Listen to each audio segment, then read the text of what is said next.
안녕하세요. 캔들피그와 김하백의 나불대화 시간입니다. 연준이 이번에 올해 금리 인상을 계속 이어갈 거라고 못을 박았는데요. 시장과 더불어서 연준이 올해 추가적인 금리 인상이 없을 거라고 그렇게 가닥을 잡고 있던 한국은행도 셈법이 참 복잡해진 상황입니다. 그도 그럴 게 금리 결정하는 날이 얼마 안 남았는데도 불구하고 한국은행에서는 이렇다 할 포워드 가이던스를 제시하지 않고 있는데요. 미리 신호를 못 주고 있다는 겁니다. 우리가 만약 금리를 동결할 경우에 이제 한미 금리 차는 2%대가 될 상황인데요. 투자시장에서는 찬물을 끼얹을까봐 이런 이슈는 할 수 있는 한 최대한 거론하지 않고 있는 상태인데요. 그래서 오늘은 우리가 너무 둔감해져 버린 한미 금리 차에 대해서 한번 이야기해 보도록 하겠습니다. 반갑습니다. 김하백님. 네, 안녕하세요. 지난 6월에 미 연준이 기준금리를 동결했는데도 불구하고 지금 미국이 우리 한국보다 기준금리 1.75%가 더 높은 상황입니다. 지금 역사적으로 양국 간의 금리 차가 사상 최대치로 벌어진 상황인데요.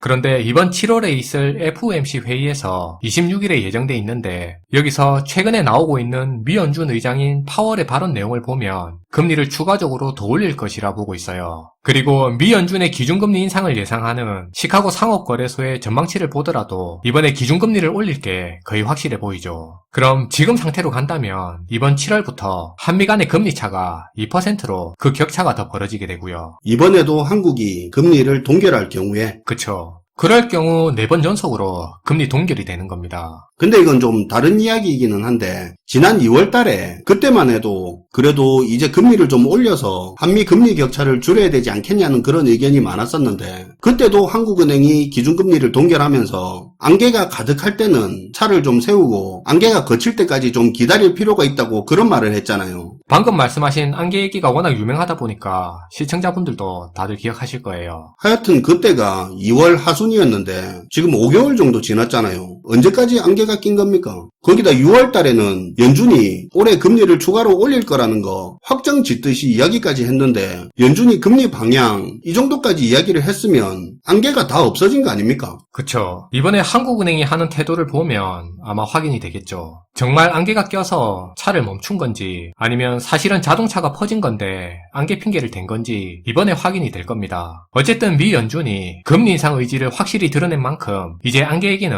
더 이상 하기 어려울 것 같아요. 어쨌든 최근 금융권에서 나오는 연체율 문제도 긴급 모니터링에 들어갈 정도로 많이 심각하고 상황이 이렇다 보니 한국은행이 기준금리를 또 동결할 수 있다는 그런 얘기가 많은 것도 사실이에요. 그래서 한국은행이 금리를 또 동결한다면 한미 간의 금리 차는 향후 2%까지 벌어질 수 있는 상황입니다. 이거 앞자리 숫자가 2로 바뀌니까 금리 차가 더 크게 느껴지는 게 있기는 하네요. 그쵸. 이렇게 되니까 이제 나오는 우려가 이런 한미 금리 차이 때문에 기존에 우리나라에 들어오던 외국인 투자 자금이 갑자기 뚝 끊어질 수도 있고 심지어는 우리 국내 시장에 머물러 있던 해외 자금들까지 벌어진 금리 차이로 더 높은 금리를 쫓아서 빠져나가지 않을까 하는 그런 우려가 지금 커지고 있죠. 근데 그런 우려는 예전부터 있었고 그리고 금리 격차도 이미 큰 거 아닙니까? 그럼 제가 다르게 질문해 볼게요. 한미 금리 차이가 얼마까지 벌어져야 문제가 생길지 정확히 아는 사람이 있습니까? 그건 없죠. 네. 그럼 풍선을 예로 들어 풍선을 부는 사람이 자기가 부는 풍선이 언제 터질지 그걸 정확히 아는 사람이 있습니까? 그것도 없죠. 그런 거랑 비슷한 건데요. 바람을 불어서 풍선이 빵빵해지면 빵빵해질수록 터질 위험이 더 커지는 건 명확한 사실이잖아요. 굳이 끝을 볼 때까지 계속 바람을 불어넣는 게 정상은 아니잖아요. 지금까지 괜찮다고 해서 바람을 더 불어넣어도 괜찮다는 그런 접근 방식은 개인적으로는 좀 아닌 것 같아요. 어쨌든 이렇게 금리 차이 수준이 너무 커지니까 서든 스탑에 대한 우려가 커지고 있는데요. 여기서 말하는 서든 스탑이 뭐냐면 갑자기 외국 투자 자본이 들어오는 게 멈추고 대규모의 해외 자본 유출로 외화 유동성이 고갈되면서 경제 시스템에 충격이 오는 현상을 얘기하는 건데요. 대표적인 서든 스탑의 예는 1994년에 미국이 급격한 금리 인상을 하면서 짧은 기간 긴축을 강하게 한 적이 있는데 이때 멕시코에서 해외 자금이 대규모로 빠져나가게 되면서 달러 부족 현상으로 멕시코 금융위기가 발생한 적이 있어요. 그리고 이런 현상이 멕시코와 남미에서 터지고 이런 불안이 번져서 신흥국인 태국, 인도네시아, 말레이시아를 지나 나중엔 한국까지 번지는 그런 결과로 이어지기도 했어요. 아무튼 다시 본론으로 돌아와서 한미 간의 금리 역전 현상이 발생한다고 해서 이게 마치 수학 마지막 공식처럼 무조건적으로 외국인 투자 자금이 빠져나가는 건 아니지만 해외 투자 자본이 국내에 머물 만한 다른 메리트가 있다면 외국인 투자 자금이 국내 시장에 남아있을 수도 있는 겁니다. 하지만 그것조차도 금리차 수준이 어느 정도 선에서 유지될 때나 자본 유출을 막을 수 있는 수단인 거고, 여기서 금리 차이가 더 벌어지면 벌어질수록 자본 유출 위험 자체가 점점 커지는 건 분명한 사실이에요. 그리고 이렇게 되면 한 번에 왕창 빠져나갈 위험은 더 커지는 거고요. 그리고 사실 한미 간의 금리 역전으로 인한 진짜 문제는 다들 아시는 것처럼 환율 문제입니다.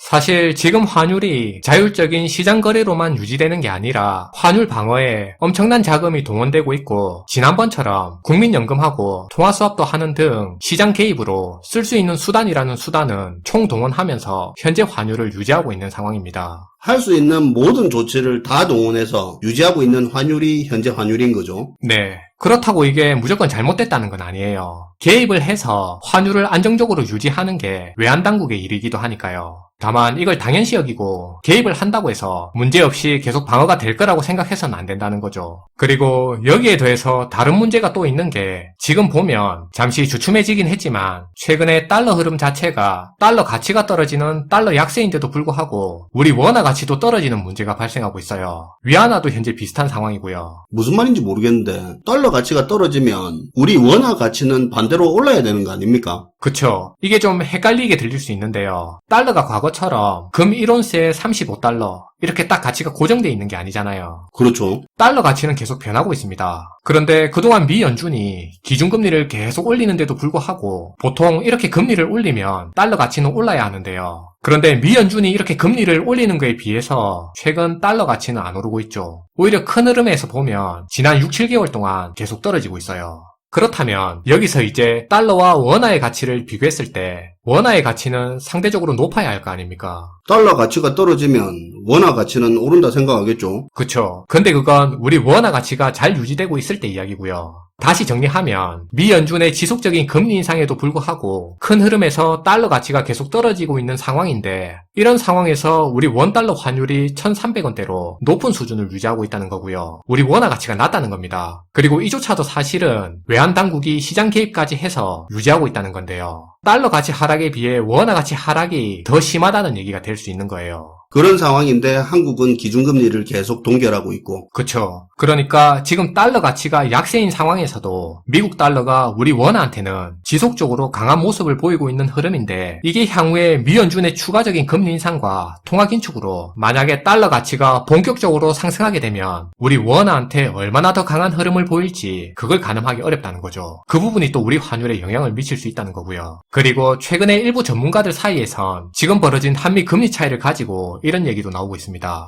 예전 같으면 미국이 기준금리를 올리면 자본 유출이나 환율 상승을 우려해서 우리도 보조를 맞춰서 기준금리를 따라 올렸는데, 근데 이제는 따라가기 힘들 정도로 금리 차이가 이미 너무 많이 벌어졌다는 건데요. 예전에 우리 어릴 때 운동회 같은 거 하면 오래 달리기 했던 기억 있잖아요. 그때 보면 가끔 앞에서 빨리 달리는 애하고 격차가 너무 많이 벌어져서 심할 때는 한 바퀴씩 차이가 날 때도 있거든요. 그럴 때 뒤에 뒤처진 아이들이 그냥 아예 따라잡는 거 포기하고 적당히 뛰는 경우가 있어요. 일종의 그런 경우랑 비슷한 상황이라는 거죠. 어떻게 생각해보면 그런 얘기도 일리가 있는 것 같기도 해요. 이 상황에서 0.25% 올리는 게 무슨 의미냐 이런 거죠. 그쵸. 어차피 지금 여기서 0.25%를 더 올리나 안 올리나 따라가기엔 이미 격차가 너무 벌어져 있는 상황이니까요. 그러다 보니 방금 말한 저런 의견도 최근 나오고 있는 거고요. 마지막으로 이런 얘기를 하나 했으면 하는데요. 모든 집에는 대문이 있잖아요. 이상한 사람이나 도둑이 들 수도 있으니까 그걸 막기 위해서 대문이 있다는 건 모두가 다 알고 있다 이거죠. 그런데 만약에 그런 대문이 부서지는 상황이 생겼다고 칠게요. 그럼 당연히 부서진 그 문을 고쳐야 하겠죠. 그런데 알아보니까 대문을 새로 설치하는데 비용이 너무 많이 드는 거예요. 그래도 어떡합니까? 고칠 건 고쳐야죠. 그러다 도둑들면요. 그쵸. 새로 설치해야겠죠. 근데 지금 제가 수중에 돈도 없고 당장 빚 갚는 것도 허리가 휠 정도인데 여기서 추가로 대문 설치까지 하자니까 감당이 안 되는 거예요. 그리고 사실 생각해보니까 요즘 골목에 CCTV도 많고 한데 설마 도둑 들겠어 하면서 합리화를 하는 겁니다. 그래도 불안할 텐데. 내심 불안은 한데 쓸 돈도 없고 어쩔 도리가 없어서 그냥 대충 문이 닫혀 있는 것처럼 적당히 신용만 해놨다 치자고요. 그런데 그렇게 몇 달 보내다 보니까 애초에 걱정하던 도둑이 안 드는 거예요. 물론 중간중간에 대문을 유심히 쳐다보는 사람은 있었는데 어쨌든 결과적으로 도둑은 안 들었다 이거죠. 그러니까 이제 자신감이 생겨서 이런 소리를 하는 겁니다. 거 봐라. 대문 없다고 무조건 도둑 두는 건 아니다. 동네마다 조건이 다 다른 거다. 우리 동네는 범죄율도 낮고 CCTV도 많다. 이러면서 이제는 문이 고장나 있는 그 부분에 대해서 예전처럼 걱정을 안 하는 거예요. 이게 지금 한미 금리 격차 상황하고 비슷한 건데요. 한미 간의 금리 격차가 커지면 해외 자본 유출 위험이 커지는 건 어쩔 수 없는 겁니다. 모두가 다 알고 있는 상식적인 내용인데요. 작년에 미국이 금리 인상을 시작하기 전에 이런 상황을 우려해서 한국은행이 미국보다 먼저 금리를 2번이나 올리고 대비를 했어요. 근데 이후에 미국이 워낙 가파르게 금리를 올리다 보니까 순식간에 금리 역전 현상이 벌어지게 된 거고요.